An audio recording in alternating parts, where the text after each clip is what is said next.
the topic is something which is tough to cover because of the sheer expanse of what it should cover and what it does cover. Today, I'm not going to even attempt that. One, because scarcity of time, and one, because limitation of my own learning, basically.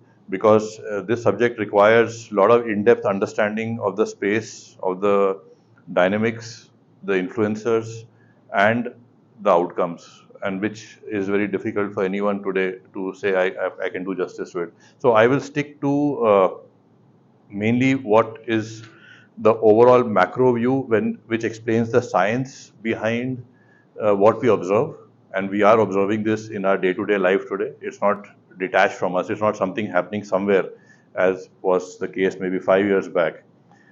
And this is a good thing that there is now a scientific explanation, because otherwise it was very anecdotal. It was something saying, "Oh, you are when Gore first came out with this movie, people thought he was an alarmist and he was unnecessarily waving the red flag and creating a kind of a panic situation. He just saw the signals earlier than a lot of other people did. At that time, the science was not in the position to explain a lot of these things and link that to the outcomes. It still is not, and I will show you something on that front, kind of thing.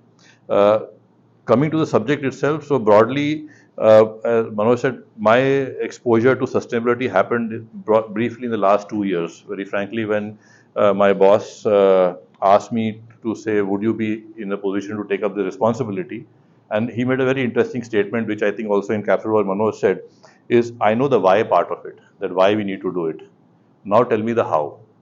The how part is something which is difficult to decipher. How do I prioritize? There are so many things to be done. Which one should I do first? Which one can I let go for a little later? How much time do we have? What is the impact on business? Is it business case positive, neutral, negative? Create that picture, and then create a kind of a strategy on how should we go about addressing this. Great. So, I mean, like I said, the symptoms are something which are hitting us every day. I mean, this is some statistics from India itself. We had from last January to September 23, 86% days we had an extreme weather incident. I have data in the following slide of what those were. And we read about them, but it's in the Himalayas, it's in Kedarnath, it's in the monsoon in Bangalore, flooding happened. These are incidents, these are symptoms which are telling us, they are telltale signs that something is not good with our planet, with our country. Landslides, again, caused by different reasons of deforestation, unplanned construction, basically. I mean, there was a recent report that the Kedarnath landslide happened for various reasons. The primary of that, one of them was that unplanned building, which happened there, which the strata could not sustain or support. And hence, on a slope, if you build on a strata which is unstable by nature, you end up getting what you do whenever there's a slight disturbance which can trigger that.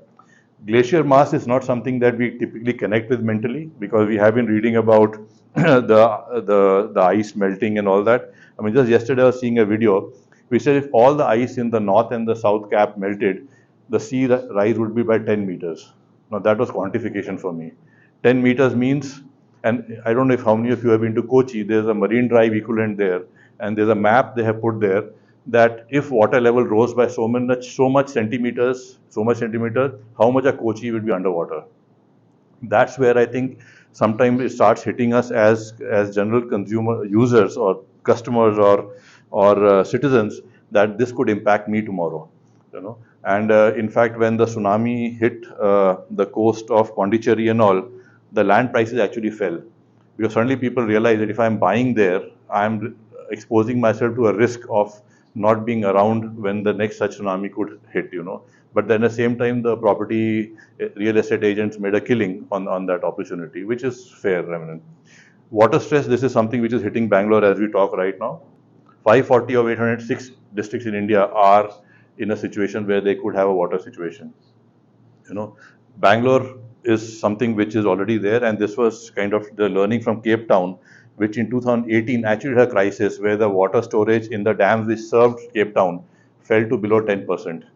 And the government went down to 25 liters per person per day of water issuing, like a rationing, because they knew that they could not sustain it. And very clearly they said that if it does not improve in the next 15 days, there will be no water you just have to do. So the water was actually supplied only to hospitals and 179 municipal controlled taps where people had to queue up to get water. And there was a very interesting study which happened soon after that, that 84% of the people were staying in areas which were served by less than 13% of the water supply.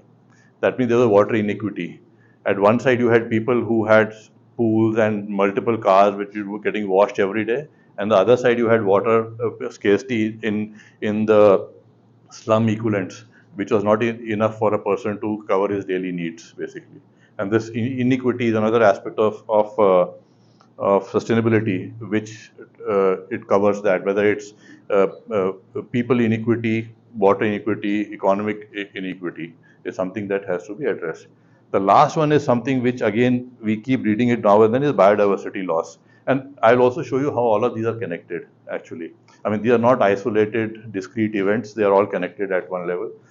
I mean, we are heading towards what is called the sixth mass extinction. Mass extinction is something where nearly 70% of all species disappear, basically. And the rate at which species are disappearing, when I talk species, these are not only what we read about the big mammals, the big whale, or the sharks, or the dolphins. It's about the unseen organisms, whether it's the living organism, the plant life, or even the microorganisms, which keep disappearing. And the rate at which they're disappearing, this is kind of, and this, all these are attributable to what is called the Holocene age. I'm sorry, this is because you will hear these terms as we get into this space more and more, which started with the last ice age, when the condition on Earth became conducive to supporting life, basically, not human life. Humans just managed to get into the top of the chain. I don't know whether it's the right way to paraphrase it, but that window of opportunity, which is about 17,000 years, 11,000 years, is the Holocene age, which roughly people, and there are scientists who have said that it ended in 1950. Because after 1950, the impact of human interventions in planet started overshadowing all what the other species were managing to do. So it's actually heading toward what is now called the Anthropocene age. So Holocene ended in 1950 roughly. Uh, there is still a chance that we may recover it if you want to manage that window of, and this window is basically of the temperatures on the earth, which allows sustenance of life, and hence the water availability, the plant life, and all that which kind of supports as an ecosystem. So this is something which is allowing scientists to study it in a more structured manner. Yeah, I'll just show you one quick slide about data, and this is roughly supporting the same thing what I showed earlier, but more at a holistic level. That 26 or 36 Indian states have a higher number of extreme weathers, and as compared to 2022. And if you see Madhya Pradesh, right in middle is one of the highest. It's literally from dark red to light red, you can see. And this is a mix of what are the kind of interventions or weather situations which happen from Jan to September. I did not get data after September. I mean, while there was data, it was not structured in the same way as this was defined. So I did not include it, basically. But it's a mix. You say cold wave to lightning to storm to heat wave to all burst. And like I said, we have been reading about all of this, basically. You know. So this then brings us to the why part. These are symptoms that we see. The question then is, why is this happening? And this is, I have a movie that I wanted to play for you, which kind of answers that, followed up with a. Science is clear. And this past 30 years, still we're not moving in the right direction. I don't get depressed. I get angry. What are the systems that determine the state of the planet? This is about us. It is about our future. All is not well with our planet. As we increase our pressures on Earth, we are now crossing irreversible tipping points. Nature is being degraded at a rate and scale that is unprecedented. When we emit CO2, about a third has ended up in the ocean. There's no sign of any wildlife at all. Based on that 7.5 million deaths, we have already crossed the boundary as far as aerosols are concerned. As we manipulate the planet's climate, we're literally playing with fire. Are we concerned about fighting the climate crisis? The window is still open for us to have a future for humanity. We still have a chance. What we do between 2020 and 2030, it will be the decisive decade for humanity's future on Earth. Human code animal health and environmental health. The three are so much linked. You covered the whole planet with knowledge. The future is not determined. The future is in our hands. It's a remarkable time to be alive. You may never look at the world in the same way again. So this is a shorter version of a larger video, which you, if you have interest, you could see. But basically what they talked about here, and the graphic which was playing there, is the scientists, and this was about in about 2009, when for the first time the scientists actually analyzed that what are the different systems which make up the Earth's biophysical processes, basically, and how are they linked to each other, how can they be measured, how do we quantify them, and these are called planetary boundaries. These are the 9 planetary boundaries that they identified. I'll just quickly read them. First is climate change, which all of us are conversant with. It's about the global warming, the temperature increasing. They talk about 1.5 degrees and wanting to maintain below that. And this, and I'll come to the colors code different separately. And they have now been able to divide things this is on 2 levels. One is the CO2 concentration, which affects global warming as the CO2 concentration increases, and second is the radiative one, that the radiation factor, which also is in the red. Novel entities are all the micropollutants or the pollution that human beings have caused, whether they're micropollutants, pesticides, insecticides, all the nuclear wastes that we are creating, all that comes under novel entities. Stratospheric ozone depletion was the ozone hole that we read about in the 80s, and this is one successful intervention where human beings could reverse the change of our environment. And these were typically caused by CFCs, which are the air conditioning, the refrigerant that we used to use in that. And it was identified as the primary cause of creating an ozone hole. And through the Montreal Protocol in the 1980, basically, the world took a call that we can't afford to do this because the ozone hole was creating radiation to hit the Earth's surface and cause the ice caps to melt it over the North Pole. And legislation followed. Luckily, the solutions were available of an alternative to CFCs, which are immediately deployed. And today the situation is, and NASA has reported that the ozone holes are actually filled. So it was a human intervention of a reversal. And this video that I was watching yesterday of the gentleman who was there, and I will introduce him in a moment, actually talked about that for climate change, the situation is today in that nature. That we can't say, I will create a roadmap of 10 years, 15 years, 20 years, and address it. It has to be taken a call today that we cannot do this, this, and this, which are the primary influencers of climate change or temperature increase, and put a stop to it. Atmospheric aerosol loading is all the aerosol that we spread, and what is the impact of that. Ocean acidification, as they said, one of the person on the video said that when carbon dioxide goes into the air and when there's rainfall over the ocean, that goes into the ocean, forms carbonic acid. We all read about pH values in our science, basically. So the ocean tends to become more acidic. That higher acidity of the ocean then causes the coral reefs and the living beings in the ocean, which are very delicate on their nature, which survive at a particular band of pH, then to get disturbed. So coral reef starts disappearing. The breeding grounds of tortoises, which we heard about, they get disturbed. So all of that is what ocean acidification causes. It's very far from us, but it's all connected, like I said. Nitrogen phosphorus-related cycles, which are primarily due to the fertilizers. And this basically came from the fact that today, and this has a very interesting, and on the right I put some metrics which I'll cover in a moment in a very brief manner, is most of the chemicals that we have been putting out have not been tested in a holistic manner. They've been tested for a very narrow band of does it do any harm? But they consider that harm to be only in the local vicinity of where they put. They don't consider where will it flow afterwards when the water leaches into the groundwater and it goes somewhere else, it reacts with some other chemical and some other thing is created. So because this nature has not been tested, and this is the European Union data, which is pretty comprehensive, and this primarily got triggered by the whole, insecticide, pesticide, and fertilizers that we do to meet our food requirements, which kind of triggered this whole thing. But it's more wider than that, basically. So the threshold is today 0 chemicals have been tested in a holistic manner. That means there's no way this can be green, because we have definitely more than 0 chemicals out which are causing this, and they are in actually tens of thousands, basically.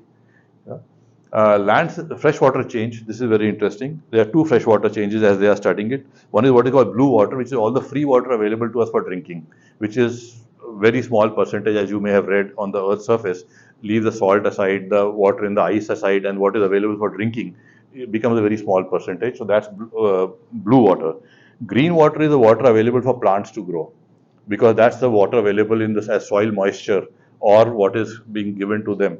The challenge is if this falls below threshold, then our ability to support ourselves from a food point of view becomes challenged, because there will not be enough water to grow plants and hence food, basically. Uh, Land system change is one of the triggers, which is about how much of land use is with forest and how much has been denuded of forest. And when we say forest, it's not only just the forest as in big trees, but grasslands are ecosystems, kind of thing. And I had a very interesting anecdote that we were in one biodiversity conference. Uh, in the British times, the grasslands were designated as wasteland. Why was it designated wasteland? Because they did not have any value. The forest had value. You had timber, you could cut timber, you could make an economic situation out of it. Grasslands had no particular value. But what they did not realize that grasslands were ecosystems. Birds bred there, insects there. There were different fauna, flora which was supporting by grasslands. So just by designating it grassland, so tomorrow when any new factory has to come, they say put it in the wasteland. It goes into a grassland and they clear the grassland up. It's not considered as an ecosystem which has to be protected in against urbanization, basically. Yeah. Biosphere integrity is the biodiversity loss that I talked about, and they again talked about genetic and functional. I won't go into too much detail and spend, but my thing is, so this was analyzed for the first time by the Stockholm Institute, by the scientist who was there in the blue shirt in the video, Johan Rockström, and he first time analyzed and quantified what you see on the table here. I have deliberately put the units in 9-point size so you can't read it, even if you had very good eyesight, because it is complex and it takes more time. If I did that, it will be the entire 3-hour session only on this. But if you see, this is where the threshold values are. For example, the 350 CO2 concentration parts per million by volume is what will help us keep just below 1.5 degrees. And you can see we are already at 417. In this way, each planetary boundary is explained on why the threshold has been defined as what it has. A lot of them have been defined when the Holocene era started. That means that created a favorable environment for the life to exist. Those values make sense to keep. That means how far are we away from those values? How much have we transgressed those values? And what do we need to do to bring them back is what this whole thing is about. What was very challenging is the speed at which these are changing. In 2015, I'm sorry I have to read this, but 2009, when this was first identified as a structure of this thing, they realized that already 3 boundaries had been transgressed, basically. By 2015, a 4th one transgressed, so one more was added, basically, which is the biosphere part of it. In 2023, when this last data was 6 have been transgressed. So in 2015 to 23, we have added 3 more. That means the speed at which this is getting transgressed is rapidly increasing. What they are very honest in accepting that they don't yet understand the interplay between boundaries, because they are not discrete systems. A landmass change will affect the biosphere, will affect the water availability, will affect. So these interdependencies are too complex for them to yet model. While they have started doing it, they have not yet made them public, all of them basically. Which then says, hey, I'm only 1 degree above this, why will it impact, basically. But if you see, for example, land system change is 75 threshold, we are at 60, but already see the impact it's happening on all the other ones. So by this itself is green in one way, if you can always argue. But the fact it's having an effect on the others is what causes this to become red. And so green is when we are in the safe zone, we don't have to worry about it. The yellow is where we are in the zone of uncertainty, where we don't know whether we can reverse it. Yes, we can still do something about it. Red and dark red is a high risk zone where we don't know what the outcomes of these are. And you can see 6 of these are already transgressed, basically. Yeah. Very quickly, I'll touch 2 slides on climate change, energy generation. The entire thing of temperature increase is primarily due to the fossil fuels that we burn to create energy. Energy is growing into every part of our life, transportation, we don't have house heating, cooking, I mean, you name it, basically. This is the breakup of how energy is used for different sectors. across the world. This is global data. So electricity and heat, which is primarily the main reason why we burn fossil fuels, and this of course assume this fossil fuel also includes coal, by the way, oil and coal here basically. Transportation 16.4, I won't go into all of it. But if I just take electricity out of this, it's about 41% of our fossil fuels are burned just to generate electricity. Single data basically. And that's why when they say put the light off, go for more fuel efficient fittings and all that, it all helps towards working this as a bigger play. On the right side is the data of the per capita carbon emission across the world. The highest for some reason is Saudi Arabia, but we can ignore that because it's very thin from a population point of view, while the unit is very high, basically, which is about 15 tons CO2 equivalent, or about more than 17, 18. US, you can see, is a high population, and hence the impact there is the total emissions are very high. China is very high.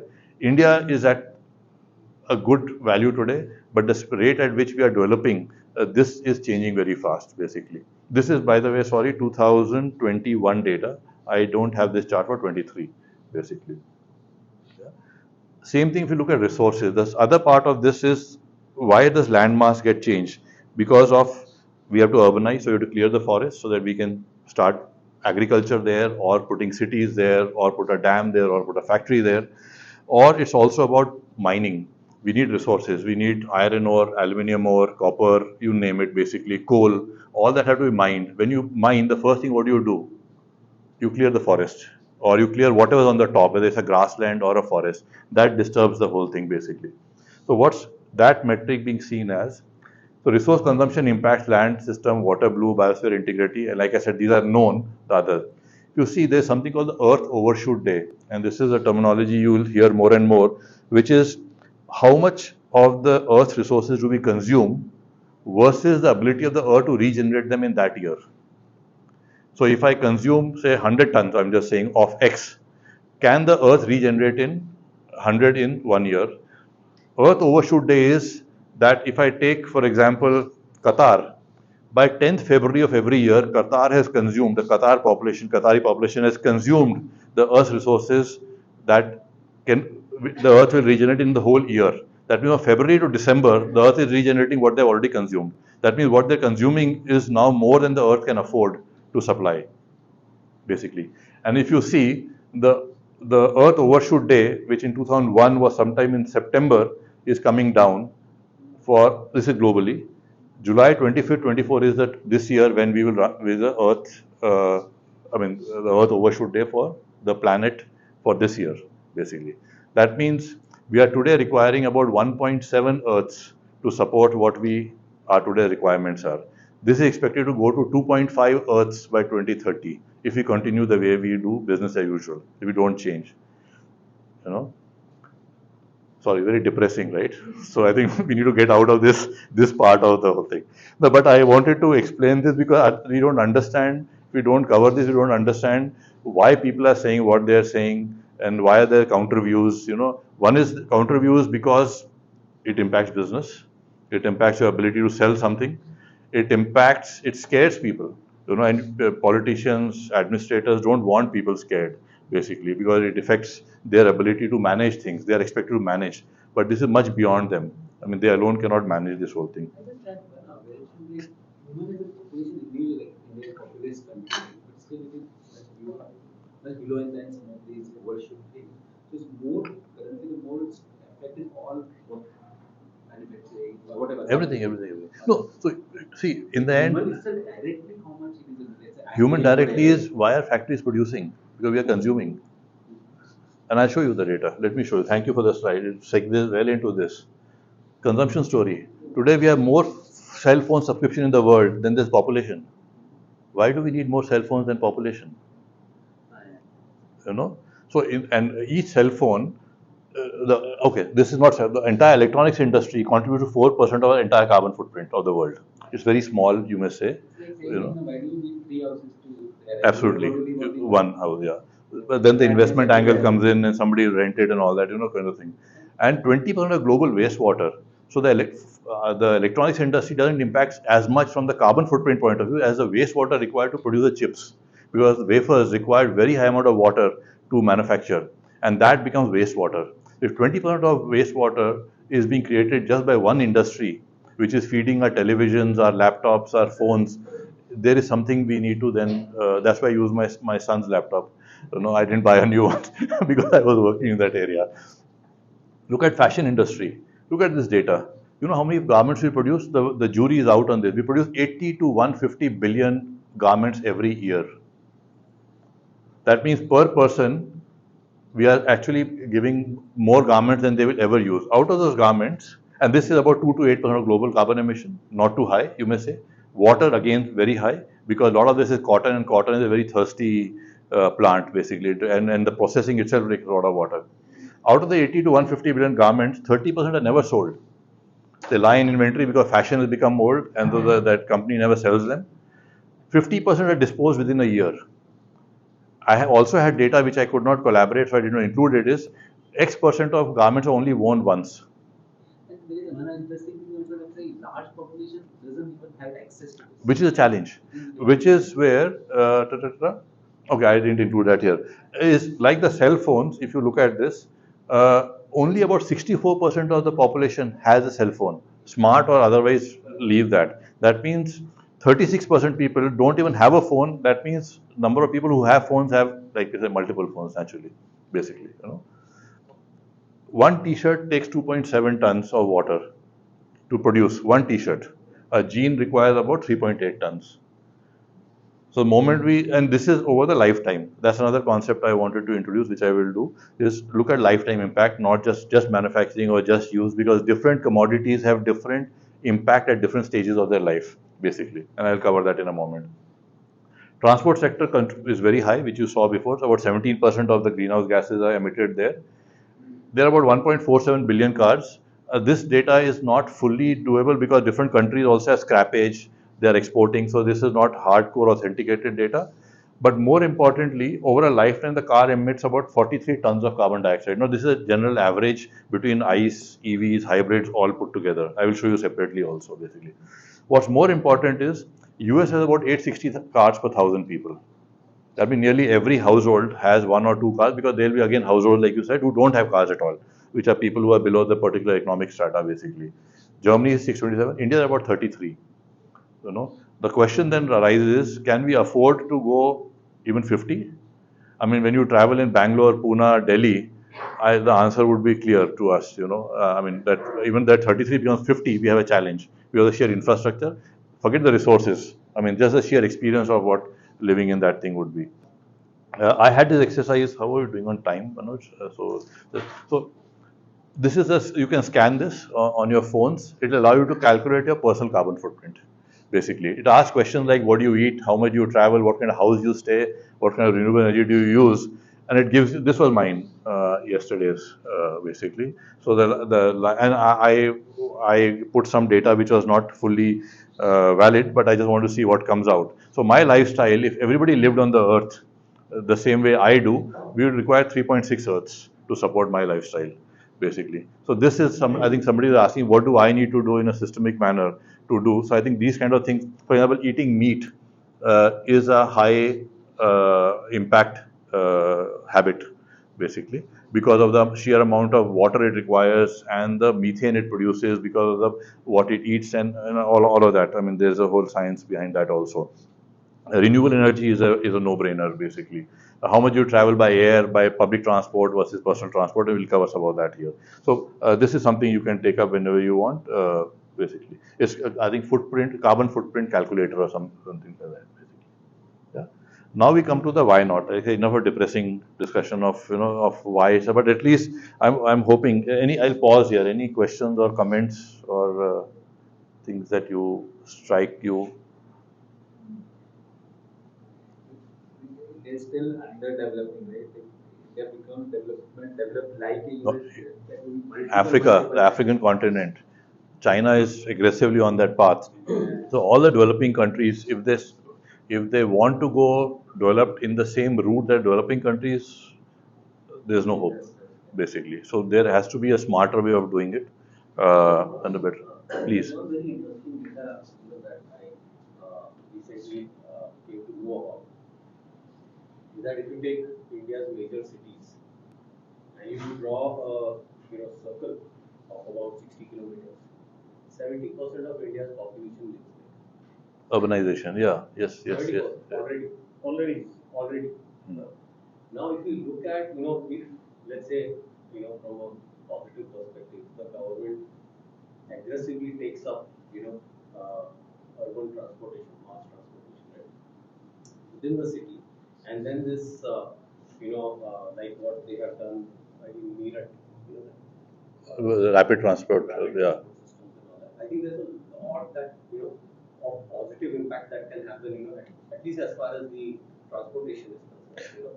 But Yeah. the on the flip side, if you have to take the negative, is that when you compact people so closely, then there is another problem. Yes, yes, actually yes, yes. consuming more energy and More more time. energy. True. No, also look at another flip side is who are the people who are migrating to urban centers? Are people who are growing our food till yesterday, basically. I mean, if you look at in the villages, I mean, I travel sometimes. The population's average age, I can guarantee you, I've not measured it, is above 50. Yes. All the youngsters have migrated to the city. They come during harvest, and you see harvest where all the auto rickshaw guys or your even sometimes your help disappears because they're going for a marriage season to Bihar or a harvest season to their native place, basically. Yes, same place, I'm sure. Empty, yeah. There's like only old people. Yeah. There is a statistic that 30 people per minute is the migration rate to urban areas. So there's this whole imbalance which is getting created. So I mean, it's all about opportunity, and you cannot tell people don't, because it's an opportunity economically. They want to do well for their children and etc. Question is, how do you create opportunity in rural areas so that they don't have to migrate? It's the earning capacity, the lifestyle they want to live, etc. So is that the solution? And because I thought that people come to the cities, one of the things you can see is that they're going to do less damage there, right? So there is going to be less of human activities, right? And therefore might probably have the chance to bounce back, in terms of the. No, so one is, I think there's no one solution. In the end, individuals have to be given choices. Question is, you have just made me touch on the last slide subject, but I will touch on, are we creating equitable choices? In that, as an individual, I want to be able to choose, I can do this or this or this based on my preference, my expectation in life, what I want to do. Question is today, why do you travel in a personal car, in India, versus when you go to Germany, you are comfortable traveling in a public transport because the experience is equitable. In India, the experience is not equitable. So when you say I will switch from a personal vehicle to a public transport, you have to compromise something, and you are compromising either because you can't afford it, or like in Bombay, your currency is time. You save time, you'll do anything to save time. So local trains allow you to save time versus traveling in your own car, and for you time is invaluable, at least for a majority part of whatever million people travel in local trains, basically. Same thing with the product. Are you creating alternatives for people to say I can do this or this, but more importantly, I know the impact of this versus this, and hence the choice I make is a choice that I do today. I will travel like this, but tomorrow I will switch back. So on an average, I am balancing out. So I think that's the whole thing. So that's my last slide thing, but okay, we can start touching on this because it's absolutely also it answers your question that what do we as individuals do which can then become systemic and more organized to have impact. Just one person doing something somewhere is good, it should be done. Question is, how do we get that replicated, basically? So this was very interesting. I want two definitions that I wanted to do, and while you did tell me that this is not very design centric, but I couldn't stop myself, So basically, everyone who devises course of action aimed at changing the existing situations for the preferred one. So it's not saying what is good; it's saying incremental improvements, keep changing, do better than the first one. So the product is better than the service is better than what was earlier there. This, I think, there are many definitions out on sustainability. For me, this captures the essence of why we should be concerned and do something, is development as one that needs of the present without compromising the ability of the future generation to meet their own, basically. It's not saying you shortchange yourself, but do it whatever you do, decisions you take, consumption patterns that you engage in, do it in a manner which does not impact your future generations from not being able to do the same thing that you are doing, basically. Now it's leaving it to the individual, to the organization, to the institute, to the government, to the country to decide what roadmap. It's not being prescriptive. It's all saying, I'm bringing this to your notice. And this was the first structured report on environment produced in 1987, what is called the Brundtland Report, which actually came up with this definition. So this was already being felt as a need at that time, So when I put these two together, so for me, the design success directly is connected to how well the design action meets the preference of people. Like I said, equitable choices, we cannot take choices away from people. I mean, the water situation in Cape Town took choices away from people. And nobody should be in that situation where you don't have a choice. Should I take a bath today or not? Should I drink 1 liter of water today, or can I, take 4 liters of water? In the context of society, economics, and environment. Today, we have been primarily driven, and this brings me to a point which I will touch on again and again in this part of the presentation, is the economic model that we are used to or we are following is very growth driven, which is good. Growth is important, but it's very unidimensional. It's economic growth, consumption growth, or something which feeds that economics. So revenue, profit, consumption, all these are metrics which need to be widened. We need to include more metrics to be able to say, are we really growing? So when India says, I want to become a 5 trillion economy, it only says about GDP. It doesn't talk about quality of life that I want to give, the employability that I want to create. Of course, they are not de-linked completely, but call them out, because we can become a 5 trillion economy in 5 different ways or 50 different ways. Question is, which path do we want to choose? So it becomes holistic, it becomes more inclusive. There's an equitable share of everybody and, whoever matters here, basically. Sorry, this is a little heavy slide. There are 2-3 heavy slides here following, Like I said, the economic indicators today are gross domestic product, consumption, investment, international trade, all economics, basically, Question is, can we look at growth beyond revenue and profitability? People and social metrics, happiness index, it's not there in our GDP. We don't talk about it. And when somebody said India is so low on the happiness thing, oh, that's a biased report. It's a one way of measuring it. We are happy because the way we are. Maybe we are right, but the question is something we could look at, maybe in our own interpreters, define it ourselves, but put it there as a metric, basically. And metrics on planetary boundaries. Some planetary boundary metrics can be taken directly to include in our growth. Are we really growing as a country? Are we having a balanced growth? Are we impacting some elements of our planet which is not sustainable, but the growth is not really sustainable? So when we talk about growth, sustainability, it's not only about, business and planet go very closely linked together, because one cannot be without the other, basically. And the economy designed to serve people on a planet and not the other way around. Today the entire economy is designed, or the other people in the planet are designed to serve the economy, economic growth, metrics, quarterly announcements, share market prices, all of that. Can we turn this around? So I've just kind of put this on my the interpreter what could be possible. So progress is today very material. Can it be holistic? Growth is economic, is inclusive, and consumption. And this is something we already saw in terms of the T-shirts and the clothes we buy and the cars we buy. Is sustainable. And this is something which is already happening. And I think Manoj, this is something which will resonate with you.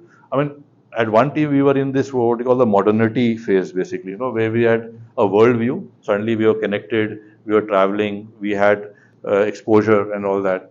We are future positive, we still are, while there are some kind of concerns which are starting to emerge. And settle. And this future positive hit me in a very interesting manner. I was making a presentation to one of my companies I worked with in France, and they were going through a financial crisis. And I made the presentation about the product plan for India, and it fell flat completely. And afterwards, I was analyzing what went wrong, And because the financial crisis was hit, one very interesting fact: when a person went out to buy a car in Europe at that time, 2019, I'm talking about. 2009, I'm talking about. They would take 15,000 euros. They would see what discounts are available and try and save 3 or 4 euros and put it in the bank and feel very happy that I saved for the rainy day, because they were not confident of the fact that their earning capacity will sustain. So they were happy to save, kind of thing. What was happening in India at the same time? A guy went out with a 10 lakh budget and spent 12 lakhs on a car and came away happy because the salesman had managed to put him onto the higher variant, saying, sir, is my music system bhi acha hai, ye bhi acha hai, ye bhi acha hai, ye le lo. Why could that person stretch 2 lakhs and 3 lakhs? Because he or she was future positive. I will earn it, I will manage. This whole thing, or I will manage somehow, but let me satisfy my thing. Or the kid said, hey dad, let's go for this car, this variant is better, So we were future positive, which is a big mental thing. As a population, are we positive about our ability to meet the future, economically and otherwise, or are we starting to become conservative because we are uncertain, or the opportunity will get created for jobs, for employability, for earning, basically. Yeah. And this was very interesting data I read in one article. Consumers is a very derogatory term actually, because it's a industry's view of you as a spending member. How much can you consume basically? You know, can we convert that to prosumers basically? So we co-create, we co-facilitate. Okay, so let me just jump two parts of it. Let me just jump this side kind of thing. This I just want to touch very quickly on the product side. This is sorry, I mean any product, and this could be true of service also. There's a impact, there's a footprint in manufacturing. When you manufacture something, there's a supply chain. Somebody produces parts for you. And I'll take a car as an example for ease of everybody's convenience. There's a footprint that we create because we burn energy, we burn fuel, we do casting, forging, whatever it may be. So that's one footprint. Second is product in use. So when you drive a car, you are filling fuel basically. So that is energy being consumed. Basically, mobile phone, when you charge your phone, you're consuming energy basically. And at end of life, this is something which has never been on our radar, either of the industry or of the people. I mean, how many phones do we have, old phones lying in our drawer somewhere, basically? I mean, and that's a resource lying somewhere kind of thing. I'll not go into this, but the first part is mainly influenced by the manufacturer, because manufacturer says where to source from, what renewable energy to use, what materials to use. The middle part is influenced by consumers, but could be impacted by the design of the product. But consumers take a major decision: do I charge my EV on a renewable source, or at home on the grid, or etc. etc. This is influenced by ecosystem partners, the recyclers, the repurposers, who can reimagine extract the minerals back and put it back into manufacturing. And this is of course under a regulated this thing. I'll jump this part. So for energy generation, if you look at it, the major thrust of the government on solar is primarily to offset this whole fossil dependence, basically. And this has two, three reasons. One is the environment, of course, but also the forex. I mean, the amount of fossil fuel we use in the country, about 90% is imported, and that's forex. So imagine if that capital can be freed up from importing amount, what that same thing can be spent on healthcare, on education, on other elements. It gives the government a lot of flexibility, which is very positive. And this is the global thing of how they're anticipating 2020 to 2060. This is a global picture of how solar will become more and more prevalent. Nuclear, coal will reduce naturally, one because source and because also the impact it has basically, and gas. And this is all the interventions that you see here, whether Surya Ghar thing which just came out when the Prime Minister announced putting renewable energy. This incidentally is a business case positive today also. This is low hanging fruit, whether it's the industry or the household. It's just a matter of you have to spend some money upfront, but then the savings are there. And literally after, depending on your bill that you get in a year, in a month or in a year, after 5 to 7 years, it is free for you for the rest for next 25 years or 22 years. 25 years is the life of the product basically. So this becomes a very interesting model basically. Charging or EV on a grid which is coal backed versus solar is a decision, which makes it EV completely clean, because that's the only footprint that the EV actually has other than manufacturing. I'm keeping that aside, kind of thing, or microgrids here. Yeah. This is about resource consumption, and this concept is very important. Is all the circular economy. How do we create circular models? So a linear model is take, make, use, waste. Basically, it's linear. Circular one is when the product is being manufactured, whatever rejection is there, can I reuse it basically? Can I repair it, repair, reuse, recycle? So this becomes a closed economy. That means for every 100 cars I produce, today I take raw material worth 100 cars from the earth. If I can start following a circular economy, at least 60 of those cars can be produced by material which is recovered from the older cars, basically. If that whole ecosystem is in place, that is why the ecosystem dependence, what you saw on the last here. These are just some examples which are here. So this is Volvo's Polestar 1 car. They're using seat covers which are 100% recycled polyester, basically. And they're branding it. So they're actually making it a branding position for their company, saying Polestar is X% recycled, basically. And it's a position they're taken versus competition. Levies, you heard the water impact you saw there. they're actually now claiming that they are producing jeans which are waterless. So there's no water being used. They have found processes for treating and processing. Cotton production is not something they can touch, but other than that, in the processing part, they have already found this. There's a company in India called Helium. They use bamboo fibers to make t-shirts, socks, towels, and all that, which is good because it's biosourced, kind of thing, and available at mass production level, basically, not some cottage industry somewhere, which is important here. This part is, I just want to touch on these two parts.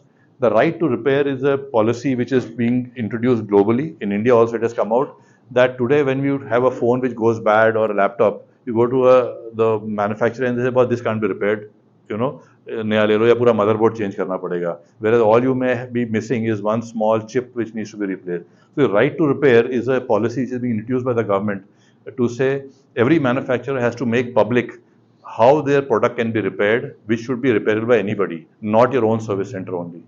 And this is already introduced for electronics. Cars, it is starting to come into force, basically. That means you're not tied to one service center. Anybody who has the wherewithal and the need or the business objective to do it, they could repair your car, basically. And the manufacturer will have to supply them with the spare parts and the know-how to be able to do that, basically. This will encourage circular economy, basically. So today when you go to Apple, they say it can't be repaired, but we have grey market guys who repairs your screen, basically, kind of thing, That's already starting to happen. Now it will happen officially, basically, not as an underbelly of the thing. And this end, okay, let me just jump this part of it. Okay, let's just jump. So this also another element, how do you maximize product life? This, as far back in 1924, the bulb industry cartelized to say we will define the life of a bulb so that people have to buy more and more. That then became planned obsolescence in our phones, in our electronics, in our even vehicles. I mean, when Henry Ford was manufacturing the car, he was very happy producing a black color single variant. But General Motors was having a tough time because they were the new entrant into the game and they could not beat Ford at their play because X% of people in US already had a car. So General Motors and Alfred Sloan was the CEO. And he said, how do I get people to buy more cars? So he started the introduction of a model year change. Every year I will introduce a new model with new features, new colors, and maybe something which will attract you, a new positioning. And the whole game changed after that, kind of thing. Yeah. So anyway, this is what I just wanted to show you from the phone point of view. We were discussing it before. Each phone requires 75 kg of carbon to be when it's produced, out of which 80% is spent in production. Only 16% is spent in charging and all. So if you see, if you have to focus on a phone industry to decarbonize it, you would focus primarily on the upper side. Then of course, when you can charge on a renewable energy, you will charge, the 16% also goes down. So this allows you, this understanding allows us to say, where do I attack on priority? So that when you have a fracture, you don't worry about a headache, right? Basically. So the whole idea is, where is the fracture, if you understand that. I saw this very interesting picture in New York, where a taxi guy had this phone installed and I said, why do you have 3 phones? And he said, नहीं, ये 2 phone मेरे हैं, ये insurance company ने दिया है. Insurance company ने क्यों दिया है? Because he was using, the insurance company said, इस phone को on रखो, मैं तुमको तुम्हारे premium पे 10% discount दूंगा. Why is the discount? Because now they put the camera on, outside facing camera, so they could see when the accident happens, whose mistake was it? And is this guy driving rashly or in a safe manner? And hence the premium was adjusted, basically. So they had cracked an old iPhone, I don't remember which version it was, and started using it. So it's like extending the life. Otherwise, where would that iPhone have gone? Either into recycling or the landfill. Now suddenly there's a second use for that phone, which then allows it to be used for a little longer than what it would otherwise have in the primary usage, basically. Yeah. And these are basically elements of, again, circularity, that, the 9 R's they call refuse, rethink, reduce. I won't go into this. Let me also jump this video, which is slightly, so this basically talks about the fact that businesses, designers, engineers have been thinking of product level interventions. So if the EV car was produced, and or let's take any other example. Okay, let's take a little EV vehicle.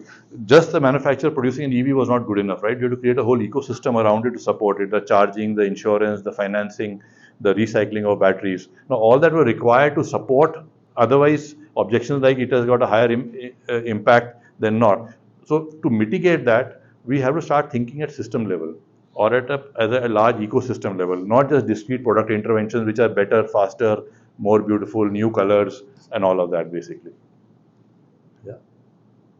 This is what I mentioned, So the whole EV ecosystem is everything from an OEM to charging infra to mobility services to government entities. You saw that car 833 per thousand. You know what's the productivity of a car? Roughly, if you calculate how many of you travel one person in the car for, let's say, 3 days in a week, or for 60% of the time in a week? Most of us, right? 60, 70%. Maybe 20, 15%, two people in a car, or three people when the family is going out. Now, how long does a car drive in a day? You go to office, is parked the whole day. You drive back, is parked the whole night, right? When you put this into metrics, and I did a rough back of the envelope calculation, the productivity of a car, which requires 43 tons of CO2 to produce, is 5%, less than 5%. The moment you put it into a public transport or a car sharing or a car pooling or a ride hailing service, the productivity goes up because now the same asset which required 83 tons is being used by more number of people. Mobility requirements will keep going up because more and more people will travel, village to urban, urban to within urban. Question is, how many cars we need to produce to support that mobility need, basically, when you have an asset which is lying unused for maximum time of its life. Yeah. So Manoj, this is the first part of your answer, EV versus this thing. So EV has a very high footprint in the manufacturing phase because the sheer battery has a very high energy footprint to manufacture batteries, basically. Yeah. As against ICE, I'm comparing right now. I'll show you some more data, basically. And this is for Tesla Model T. And there was this talk that, you need to drive EV 50,000 kilometers before it breaks even. The answer is not correct. And this was data from one source report which was studied. So in 13,000 kilometers, depending, and this assumes 12,000 kilometers running in a day, charging on a normal grid, basically. Where does the EV benefit is the footprint of it in use when you are charging it. Now, for a car industry, 80 to 85% of the footprint gets generated of product in use, not in manufacture. So if you have to impact the car industry's footprint, you will address the in-use source and not the manufacturing. Manufacturing will also happen, it needs to happen, but not here. So the moment you put an EV, you charge on renewable, you have a zero footprint. Today, when you buy an EV, you are charging electricity. Not only is cheaper for you because against 100 rupee petrol, you're charging at 7 units per day. It's about 1 rupee per kilometer versus 5 to 6 rupees a kilometer is what you're paying. But also the energy footprint, kind of thing. This is the mode share of how people travel. This is pre-COVID to work, and this is what I was saying we can't afford, because here it shows that about 25% people they were. I'm sorry, 23 were about cars. Buses and all are very small. The question is, we can't sustain this, and I will just jump this part. For example, this is a solution created in Bombay. I don't know how many of you have seen this city flow. They've created this model where they said, we want to pull people from the personal cars into a public transport, not a train guy into a bus, basically, because that doesn't really impact anything. That guy's already doing good, And they created a whole service, Mercedes-Benz cars, buses. You can book your ride. You can air-conditioned buses. And they created a whole service. And today, about, I think 100% of their users are people who have left their car and shifted into a bus, basically. So that's why I'm saying about creating a solution and not a discrete this thing. Yeah. And now coming back to the last slide, which I mentioned, the second last slide, sorry. One is we need to create awareness that what is the impact of your actions, us as an individual, as a community, as a society, city, this thing. Then motivate you, and motivate can be basically, incentivize through some means, either through awareness, so you're doing good, or through manner that is cheaper, like in the EV's case, to run per kilometer. Guide you, how do you navigate a person to that solution, basically. Nurture that, because they should not fall out once they've entered. And in the end, the carrot and stick always works, kind of thing, which is through regulation, through policy, and all that. But more importantly for the industry, this is for the user, For the industry, you need to create equitable choices, what I said. If the experience of an EV, today, why is EV not growing? Because the person's uncertainty about charging infrastructure. So it's not an equitable choice. In a fuel vehicle, I can go in 2 minutes, I fill fuel, I'm out, I'm good for another 500 kilometers. In EV, to be good for 500 kilometers, I need to charge for 1 hour. That means it disturbs my lifestyle for 1 hour, basically. Can I afford that? Some people can, some people cannot, kind of thing. So it's not an equitable choice today, basically. That's it.